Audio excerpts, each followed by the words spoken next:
ये कहानी परम साध्वी परम भक्ता जनाबाई की है। उनकी उम्र करीब 8 वर्ष की थी। वह अपने पिता के साथ पंढरपुर आई थी। वहाँ वह भक्त मंडली और लोगों को देखती जो सेवा भाव से अपने जीवन में बड़े प्रसन्न थे। यहीं से उनके मन में सेवा और भक्ति की उमंग जाग गई और उसी 8 वर्ष की अवस्था में जनाबाई ने संत नामदेव जी महाराज के यहाँ सेविकाई स्वीकार कर ली। वह एक बहुत ही गरीब घर से थी। माता पिता का जब शरीर पूरा हुआ तो इनके हृदय में एक बात आ गई कि मेरा जीवन प्रभु के लिए है। तभी से वह नामदेव की सेविका बन गई। आगे चलकर श्री जनाबाई जी नामदेव की दासी के रूप में प्रसिद्ध हुई है। आपको बता दें, महाराष्ट्र में जनाबाई जी का बहुत ही आदर से नाम लिया जाता है और बहुत ही महिमामय पद भी है। और ऐसी इनके नाम की प्रीति हुई नामदेव जी के प्रभाव से कि बड़े बड़े सिद्ध संत जन भी इनका स्मरण करते थे। कबीरदास जी जैसे सिद्ध संत जनाबाई के चरणों में प्रणाम करते थे। यह नामदेव जी की महिमा का प्रभाव है। उनका जन्म गोदावरी तट पर गंगा खेड़ा नामक एक गांव में हुआ था। इनके पिता का नाम दमा और माता का नाम कारुण था। बचपन में ही इनकी माँ पधार गई और पिता जो जनाबाई को विट्ठल भगवान के दर्शन को लाए, वही उनका भी शरीर पूरा हुआ और ये वही नामदेव जी के चरणों में समर्पित हो गई। इनके हृदय में एक बात आई कि प्रभु की प्राप्ति का उपाय एक ही है, कोई भक्त प्रसन्न हो जाए। इसलिए उन्होंने सेवकाई स्वीकार कर ली और अन्य आश्रय कोई रह नहीं गया था। नामदेव जी निरंतर भजन और नाम में डूबे रहते थे। नामदेव जैसे महात्मा की सेविकाई मिल जाए, यह तो प्रभु की सेविकाई से भी बढ़कर है। जनाबाई हमेशा सोचती है कि मैं नामदेव जी को प्रसन्न कर लूँ। जनाबाई जी नामदेव जी के पूरे परिवार के कपड़े धोना, पूरे परिवार के लिए आटा पीसना, सभी के लिए भोजन प्रसाद बनाना, वह हर समय सभी के लिए अपने प्राणों को समर्पित कर सेवा करती। सभी के बर्तन भी वही धोती थी और झाड़ू पोछा आदि वह करती थी। उनकी सेवा में एक बड़ा आनंद प्रकट होने लगा। जिस दिन नामदेव जी की दृष्टि मुझ पर हो गई तो उसी दिन मुझे भागवत साक्षात्कार हो जाएगा। जनाबाई भी धीरे धीरे नाम जप करने लगी। निरंतर उनके मन में भजन चलने लगा। इसलिए कहते हैं कि भागवत मार्ग के प्रेमी से यदि संग हो जाए तो उसके साथ हमारा भी कल्याण हो जाएगा। जनाबाई को नाम स्मरण और प्रभु का चिंतन करने से उसको बड़ा आनंद आने लगा। कभी कभी वह पोछा लगा रही होती तो मन में विकलता होने लगती, आंखों से आंसू निकलने लगते। भगवान विट्ठल के प्रति एक अलग भाव प्रकट होने लगा। जब कभी सेवा से अवसर मिलता तो भगवान के पास जाती और उनके दर्शन कर अंदर से बहुत खुशी होती तो नाचने लगती, एकदम विकलता होती तो रोने लगती। यह सब जनाबाई को श्री नामदेव जी की सेवा से होने लगा। वह नामदेव जी के घर में सभी के कपड़े धोती, सभी के लिए आटा पीसती, सभी को भोजन प्रसाद बनाती और बर्तनों को पवित्र करती। इन सब को करने में सावधानी यह रखती कि सेवा में कोई त्रुटि ना हो और नाम भी स्मरण होता रहे। ऐसे ही कुछ दिन बीतते गए। अब जनाबाई बड़ी हो चुकी थी। कभी कभी तो घर के कार्य करते करते भावुक हो जाती और बड़ी ही व्याकुल हो जाती। उसके अंदर भगवान के प्रति एक आकर्षक बढ़ता ही जा रहा था। हे विट्ठल, हे गोविंद, हे पांडुरंगा, वह ऐसे नामों का उच्चारण करती। ऐसे ही जब एकादशी का दिन आता तो नामदेव जी के यहाँ रात्रि में भक्त मंडली एकत्रित होती और खूब भजन कीर्तन करते।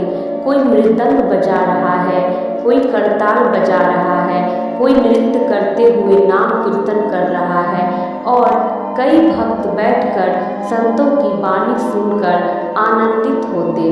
पूरी रात्रि एकादशी की नामदेव जी के यहाँ ऐसा कीर्तन होता और जनाबाई जी घर के सभी कार्य को करके एकांत में खड़ी रहती। बड़े बड़े भक्तों के भाव दशा को देखती तो उसके हृदय में और विकलता बढ़ती। संकीर्तन के आनंद सागर में वह पूरी रात डूबी रहती। उसको पता भी नहीं चल पाता कि कितने कम समय में रात्रि व्यतीत हो गई। प्रातःकाल होते ही सभी भक्त मंडली अपने दिनचर्या को जाते और जनाबाई बावड़ी होकर ठाकुर जी के चिंतन में पूरी तरह से तन्मय रहती। ऐसे ही एक दिन एकादशी को ऐसे आनंद में डूबी कि सब भक्त कीर्तन चले गए और यह डूबी ही रही।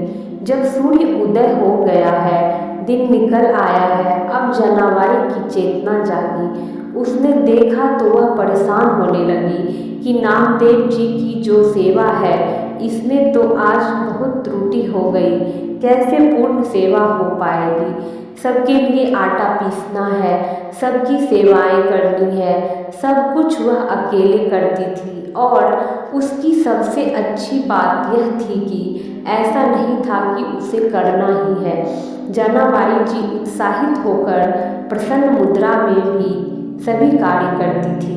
उसने जल्दी जल्दी घबराकर सोचा कि पहला काम मैं सभी के वस्त्र को धुल कर लाती हूँ। उसने सभी के वस्त्र को लिया और नदी की ओर जल्दी जल्दी जाने लगी और उसके दिमाग में यह भी चल रहा था कि सभी के पात्र भी पड़े हैं, उनको मार्जन करना है और पानी भी भरना है। जल्दी से वस्त्र को धुलकर आती हूँ। जैसे ही वह चंद्रभागा नदी के समीप पहुँची, वह तो पहले से कई चिंताओं में डूबी थी। आज तो बहुत विलंब हो गया, आज कैसे हम सब सेवा कर पाएंगे, इतना मन में सोच रही थी।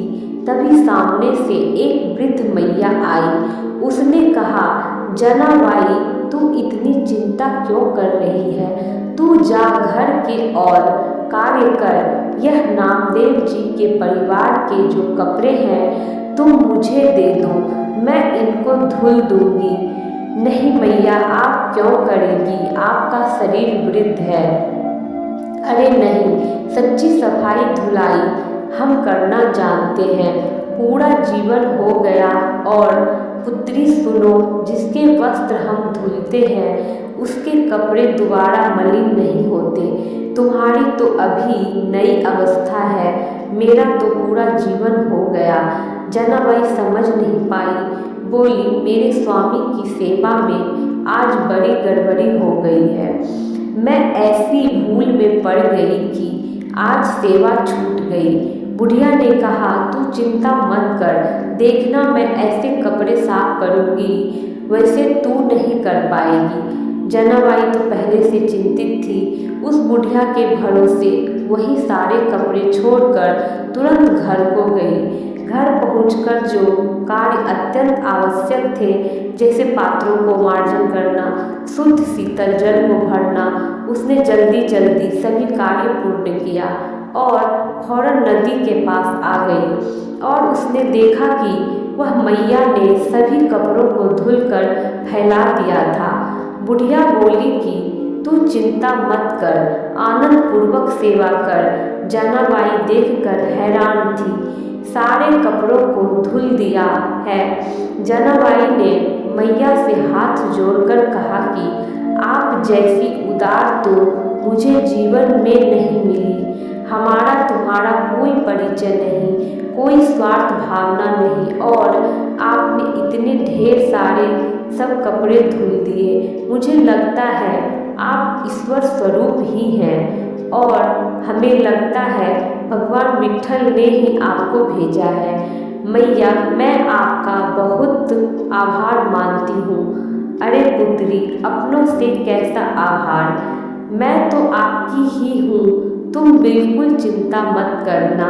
और महिला मुस्कुराते हुए जाने लगी और फिर बोली, पुत्री, तुम्हें कभी भी ज़रूरत पड़े तो तुम मुझे बुला लेना, तुम केवल चिंतन करना, मैं उपस्थित हो जाऊंगी। जनाबाई भाव में डूब गई, क्योंकि उस वृद्ध की मुस्कुराहट ने उसके हृदय में आनंद का वर्धन किया।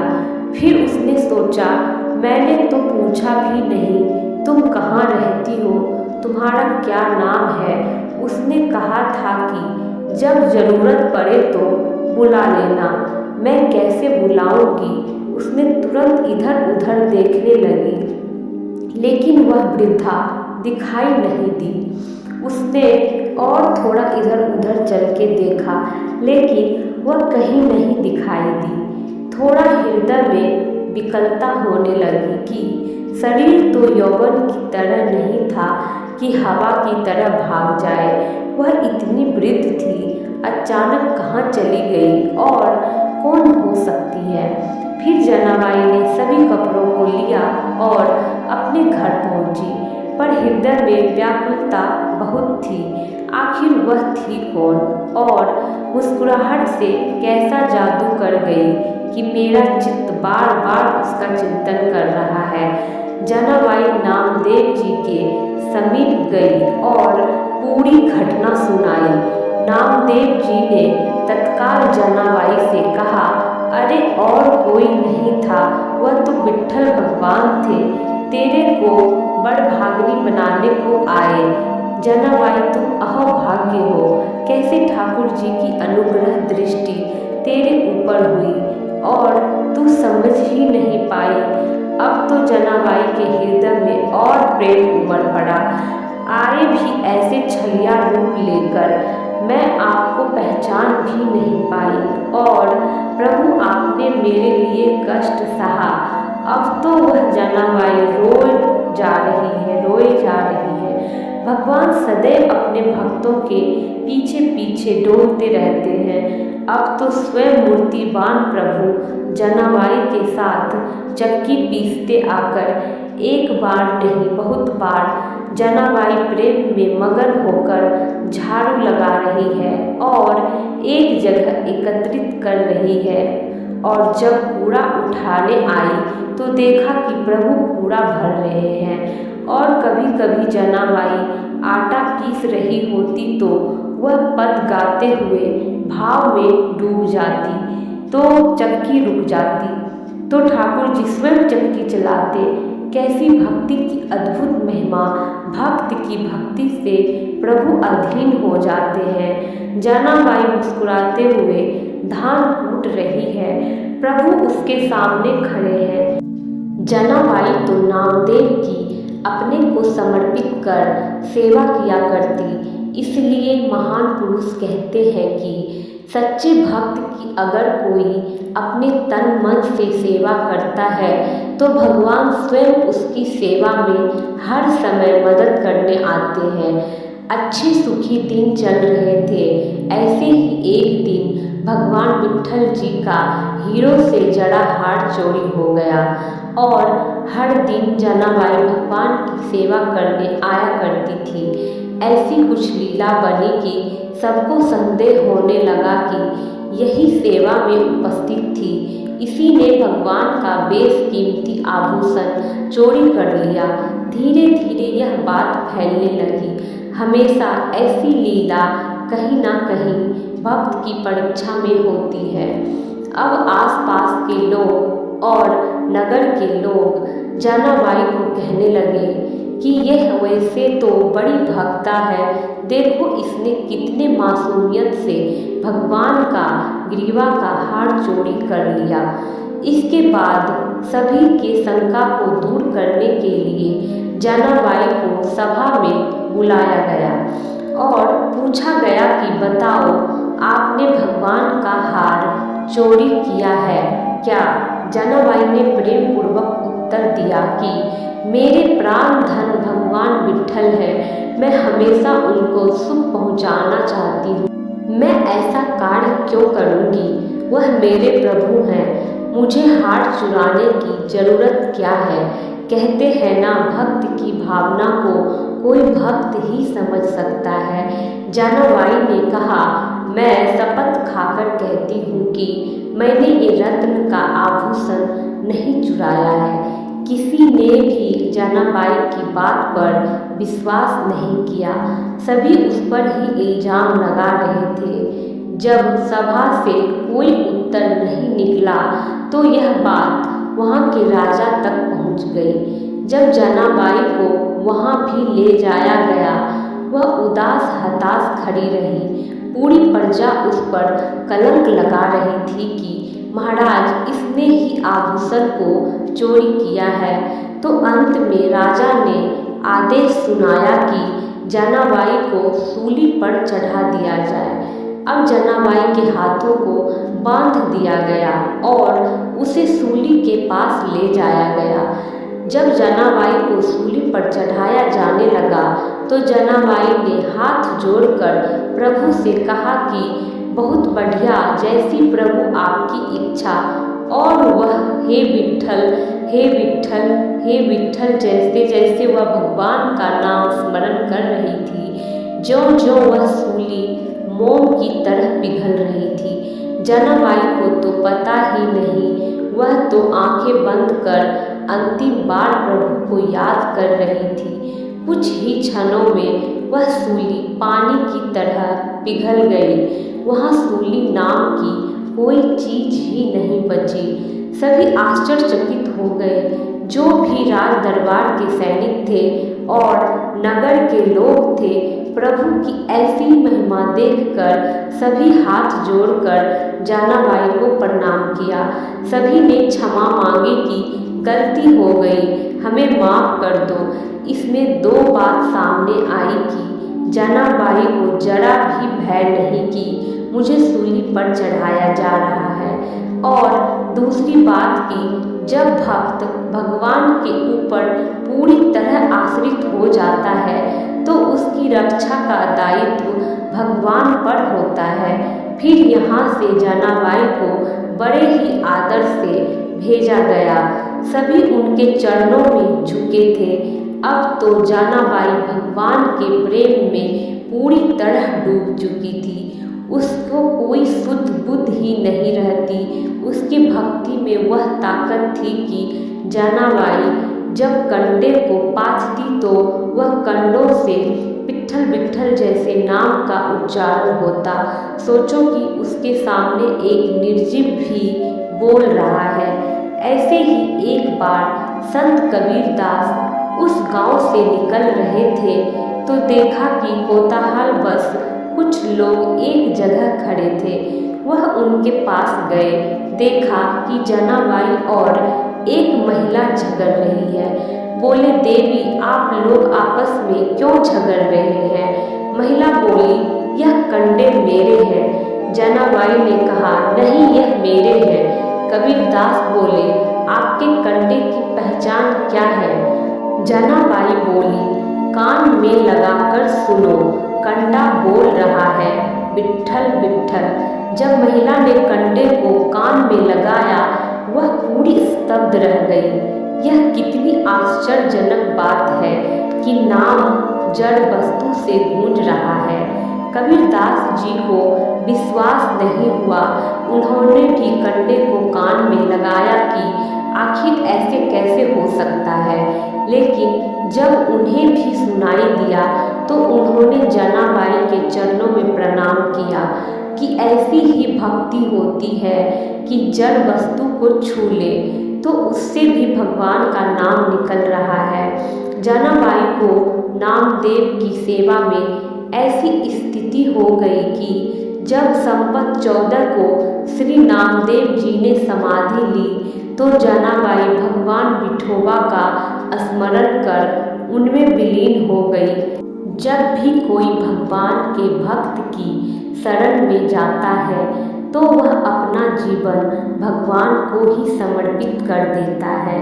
ऐसी भगवान के प्रति प्रीति हो जाती है। एक बार प्रेम से बोलो, जय श्री पांडुरंग